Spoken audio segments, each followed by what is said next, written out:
Aujourd'hui, on va vraiment juste vous faire une petite démonstration de papier sablé, vous montrer la différence entre des papiers sablés avec un grit très agressif et des papiers sablés avec un grit beaucoup plus doux.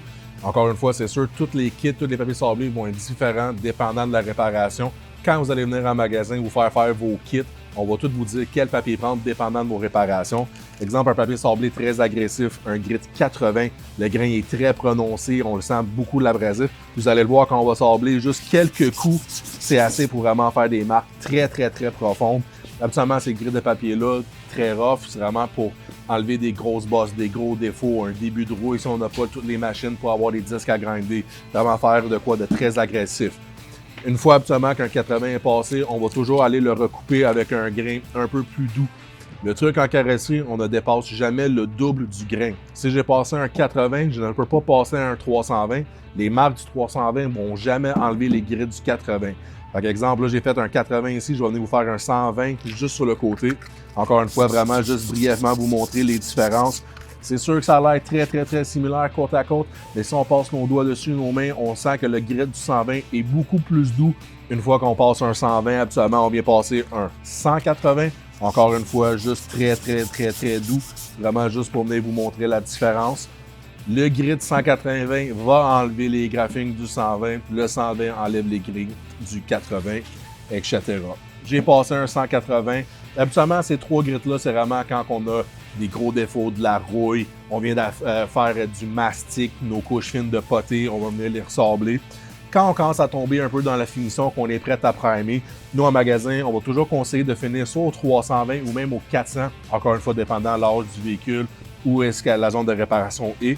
Avec un grid 320, bien souvent, par-dessus un 180, tout le 320 va faire disparaître les graphings causés par le 180. Encore une fois, il y a des techniques à sabler. C'est pas nécessairement ces papiers-là que je veux vous sabler sur un hood comme ça, clairement. C'est vraiment juste démonstratif, vous montrer l'effet du sablage. Une fois qu'on a fait un sablage au 320, 3/4 du temps, on peut passer un primer bâtisseur directement par-dessus. Ça dépend encore une fois, c'est où la zone de réparation, c'est où les défauts, puis c'est quoi la couleur que vous avez appliquée. Des fois, un 320 sur des couleurs plus foncées, c'est pas encore assez doux. Dans certains cas, on va vouloir aller primer sur du 400. Moi, personnellement, c'est sûr que je vais toujours vous conseiller. Ça fait une étape de plus avant de primer, mais ça fait souvent en sorte que votre finition est beaucoup plus belle. C'est aussi simple de vraiment juste passer votre 400 vraiment à grandeur. Ça vient faire de la belle poussière très fine. On sent quasiment plus aucun sablage.